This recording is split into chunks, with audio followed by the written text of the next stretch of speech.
நீர்வளம், நிலவளம், மலை வளம் கொண்ட ஊர் நம்முடைய விழுப்புரம் மாவட்டம். எவ்வளவு பெரிய அழகு பாருங்க. ஏன்னா சுத்தி சுத்தி பெரிய சிவன் கோயில்களும் மகாவிஷ்ணு கோயில்களும் இந்த பகுதியில இருக்கு. அவ்வளவு பெரிய ஒரு புண்ணிய ஸ்தலம். நம்ம எல்லாம் சொல்லுவோம் ராஜாக்கள் நடந்த ஊருன்னு. ஆனா இந்த மாவட்டத்தை பொறுத்த வரைக்கும் கடவுள்களே இங்க நடந்திருக்கிறாங்க. அங்க என்ன சொல்றோம், சீதாதேவி மலைக்கு வந்தாங்க, லவகுசா மலைக்கு வந்தாங்க, சிவன் இங்க வந்து பூஜை பண்ணாரு அப்படின்னு எத்தனை வரலாறு, எத்தனை கதைகள். கடவுளர்களே வளம் வந்த பூமி தான் இந்த மாவட்டம். அவ்வளோ பிரபலமான இந்த ஊர் 2023ல இதே ஊர் வேற விஷயத்துக்கு பிரபலமாகி விட்டது. மரக்காணம். என்னது? கள்ளச்சாராய சாவு. அதுக்கா பிரபலமாகணும்? எவ்வளோ பெரிய பிரபலங்கள்லாம் சிறப்பு இந்த ஊருக்கு இருக்கு. ஆனால் கள்ளச்சாராயத்துக்காக தான் இந்த ஊர் பேர் வெளியில தெரியுது. மரக்காணம் மரக்காணோன்னு எல்லாம் பேச ஆரம்பிச்சிட்டாங்க.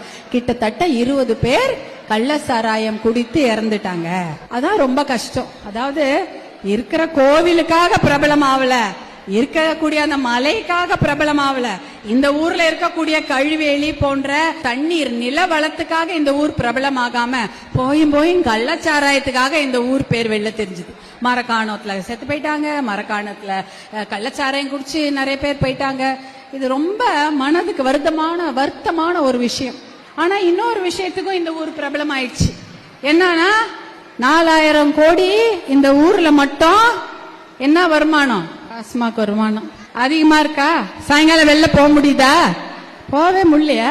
கோயிலுக்கு, பள்ளிக்கூட படிப்புக்கு, டியூஷன் எதுக்கும் போக முடியாது. ஏன்னா 4000 கோடி. நான் நினைக்கிறேன் 4000 கோடி நம்ம கிட்ட ஏதுமா? இந்த மாவட்டத்துல 4000 கோடி உங்ககிட்ட இருக்கா? 4000 கோடி ஒரு நாளைக்கு ஒரு கடையில 5 லட்சமா? இங்க 107 கடை இருக்கு இந்த மாவட்டத்துல. 107 கடை, 500 சந்து கடை, 1926 கோடி ரூபாய் வெறும் ஒயின் ஷாப்ல மட்டும். சந்து கடையெல்லாம் சேர்த்தா 4000 கோடி. உங்களுடைய கஷ்டப்பட்டு உழைத்து அந்த பணம் விவசாயம் செஞ்சு, கரும்பெல்லாம் கிடையாது இந்த பகுதியில, நெல்லு, வேர்க்கடலை, மரவள்ளி கிழங்கு, தர்பூசணி, காய்கறி, பழம், அதான் இல்ல, அதான் இந்த பகுதியில விளையக்கூடிய விவசாய பயிர்கள். அப்படி இருக்கும்போது அதுல வந்த காசு தான் 4000 கோடி. நியூ இயர், பொங்கல் எவ்வளவு தெரியுமா? 25 கோடி. நியூ இயருக்கு 11 கோடியா? புத்தாண்டு தினத்துக்கு 11 கோடி. புத்தாண்டுக்கு என்ன நமக்கு சம்பந்தம்? ஜனவரி 1. பொங்கல்னா அது நமக்கு புத்தாண்டு. தை பொங்கல்னா விவசாயிக்கு அதான் புத்தாண்டு. தை 1 அன்னைக்கு பாத்தீங்க 25 கோடி. 4000 கோடி, 1900 கோடி. என்ன இது? எல்லாம் கஷ்டப்பட்டு நீங்களும் உங்க வீட்லயும் கொண்டு உழைத்த காசு அத்தனையும் டாஸ்மாக் கடையில போயிடுச்சு. அததான் திருப்பி உங்களுக்கு கொடுத்துட்டாங்களோ 1000 ரூபான்னு. 2.5 கோடி பேர் பதிவு பண்ணிருக்கிறாங்க. 1.5 கோடி பேருக்கு தான் அந்த 1000 ரூபாய் கூட வருதான். அப்ப மிச்சம் இருக்க 1.5 கோடி பேருக்கு ஏமா பாவம்? என்ன பாவம் பண்ணாங்க? அவங்களுக்கே வரல, அவங்களுக்கு கொடுக்கல. ஆனா என்ன தெரியுமா இவங்க பிராமிஸ் பண்றாங்க? யாரு? நம்ம திராவிட முன்னேற்ற கழக ஆட்சியில அவங்க வாக்குறுதி கொடுத்தது என்ன தெரியுமா? கர்ப்பிணி பெண்களுக்கு மாதம் 3000 ரூபாய் கொடுக்கப்படும். 24,000 ரூபாய் அவங்களுக்கு வங்கி கணக்குல போடப்படும் எல்லாம் சொல்லிட்டாங்க. ஏன்னா வாக்குறுதி எண் 252. எத்தனை பேருக்கு குழந்தை பிறந்திருக்கோம்? யாருக்கும் ஒரு 3000 ரூபாய் கொடுக்கல. எப்ப கொடுத்தாங்க 3000 ரூபாய்? எலெக்ஷனுக்கு ஒரு 2 மாசம் முன்னாடி கொடுத்தாங்களா?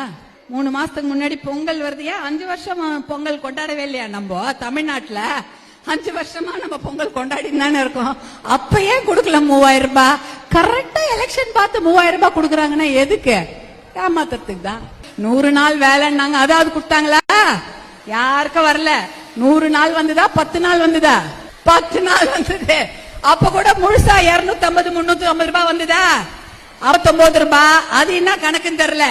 69 ரூபாய், 79 ரூபாய் இதான வந்தது. 100 நாள் வேலைன்னு சொல்லிட்டு கொடுத்ததே 10 நாள் வேலை. அந்த 10 நாள் வேலைக்கு 69 ரூபாய், 59 ரூபாய். அப்ப டெல்லியில இருந்து சேர்ந்தது 350 ரூபாய் ஒரு ஆளுக்கு. அந்த காசுலாம் எங்க போச்சு? உங்களுக்கு தானே கொடுக்கணும். ஸ்கூல் கட்டி கொடுத்தாங்களாமா? அந்த காசை எடுத்து வந்து ஸ்கூல் கட்டி கொடுத்தேன், காலேஜ் கட்டினார்கள். எதனா இருக்கா? ஒன்னும் கிடையாது. எதுவுமே பண்ணல. ஏறி தோறுவார் கிணங்கள் ஏரியாவது தூர்வாரி கொடுத்தாங்களா? அதுவும் பண்ணல. காலேஜ் கட்டி கொடுக்கல, பள்ளிக்கூடம் புதுசா அரசு பள்ளிக்கூடம் எதனா நல்லபடியா நடத்தி பசங்களை படிக்க வச்சாங்களா? கிடையாது. கவர்மெண்ட் காலேஜ், அரசு கல்லூரி இங்க கிடையாது. எல்லாத்துக்கும் 40 கிலோமீட்டர் போனோம். எங்க போனோம்? எதுவுமே இங்க இருக்க கிடையாது. எல்லாம் ஒண்ணு திண்டிவனம் அங்க எங்கன்னா போனோம், இல்ல இந்த சைடு போனோம். 40 கிலோமீட்டர் நீங்க 3/4 மணி நேரம் எங்கன்னா போனீங்கன்னா தான் பசங்க காலேஜ் போக முடியும். அப்ப டெல்லியில இருந்து 100 நாள் வேலை திட்டத்துக்காக தமிழ்நாட்டுக்கு வந்த அந்த அத்தனை லட்சம் கோடி ரூபாய் பணம் எங்கே போனது? 5000 ரூபாய் யார் கணக்கில் அப்படியே பத்திரமாக இருக்கிறது? இல்ல, போய்விட்டது. எங்க போச்சு? எங்கம்மா போச்சு? 5000 ரூபாய் வச்சு நீங்க என்னென்னமோ மனக்கோட்டை கட்டிருப்பீங்க. புது பட்டு புடவை எடுத்துக்கலாம், கடனை அடைக்கலாம், இல்ல ஒரு 1/2 பவுன் தாலி வாங்கி போட்டுக்கலாம். என்னம்மா 1/2 பவுன் கூட கிடைக்காது 5000 ரூபாய்க்கு. ஆனா 5000 ரூபாவை கொடுத்து விட்டு ஒரு 5 வருடம் உங்களை ஏமாற்ற எல்லாரும் தயாராயிட்டாங்களாமா? எதுக்கு? இந்த 5 வருஷம் இன்னும் ஒரு 100 ஒயின் ஷாப் திறப்பாங்க. 2-3 மாசத்துக்கு 1000 ரூபாய் வராது, ஏன்னா சேர்த்து முன்னாடியே கொடுத்துட்டாங்க. கொடுத்துட்டு உங்ககிட்ட ஓட்டு வாங்கறதுக்கு தயாராயிட்டாங்க. ஆனா நீங்க யோசிக்கணுமா இல்லையா? ஏன்னா அவர்களை நம்பி மறுபடி வாக்களித்தால் இன்னும் அதிகமான மதுக்கடைகளை திறந்து நம் பிள்ளைகளை அவங்க கெட்ட பழக்கத்துக்கு அடிமையாயிடுவாங்க. மாசி மகம் வந்துச்சா பெருமுக்கல் மலையில? எல்லா சாமியும், ராவணபுரம் சாமி, கீழ்சிவரி சாமி, எல்லா சாமியும் மேல ஏறினாங்களா? 3 சாமி வந்து வளம் வருவாங்க. மயான கொள்ளையெல்லாம் சும்மா பேனருக்கு தான். நம்ம எப்படி சொல்லுவோம்? மசான கொள்ளைன்னு.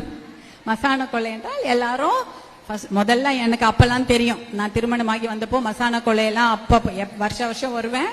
அப்ப பார்க்கும்போது விரதம் இருப்பாங்க, கோவில்ல காப்பு கட்டுவாங்க, நான்வெஜ் எல்லாம் சாப்பிட மாட்டாங்க, வேஷம் கட்டுவாங்க. வேஷம் எல்லாம் ஆடிட்டு ஊர் முழுக்க வேஷம் கட்டிட்டு ஊர்லாம் போய் சுத்தி வந்துட்டு அப்புறம் தான் வேஷத்தை கலைச்சு எல்லாம் சாப்பிடுவாங்க. இப்ப அதிகமாக போதை பழக்கம் போதை பாக்க சாப்பிட்டுட்டு அவன் போலீஸ் ஸ்டேஷன்ல அடிச்சுக்கிறாங்களாம். என்ன இது அநியாயம்? அப்ப சின்ன பசங்க கூட போதை பழக்கத்துக்கு அடிமை ஆயிட்டாங்க. அப்ப பெண்களுக்கு பாதுகாப்புன்றது எப்படி இருக்கு? பள்ளிக்கூடம் எவ்வளவு கஷ்டப்பட்டு படிக்கிறதுக்காக நம்ம எல்லாம் வெளில வந்தோம். 100 வருஷத்துக்கு முன்னாடி படிக்கிறதுக்கு பெண்கள் எல்லாம் வெளில அனுப்ப மாட்டாங்க. வேலைக்கெல்லாம் போக முடியாது, வீட்டுலதான் இருக்கணும்.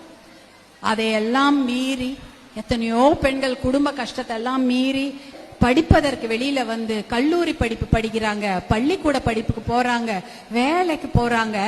திருப்பி நம்மளை கொண்டு போய் வீட்டுல வச்சிருவாங்க போல இருக்கு. ஏன்னா பயம். எப்படி பெண்கள் பாதுகாப்பாக போக முடியும்? அப்ப எவ்வளவு கஷ்டப்பட்டு படிப்பு என்ற ஒரு விஷயத்தை இந்த பெண்கள் எவ்வளோ காலம் போராடி வெளியில வந்த இத்தனை பெண்களையும் இந்த போதை பழக்கம், சாராய பழக்கத்தினால ஏற்படக்கூடிய தீமையினால பாதுகாப்பு கருதி மறுபடியும் வீட்டுக்குள்ளே அடைச்சு வைக்கக்கூடிய கொடுமை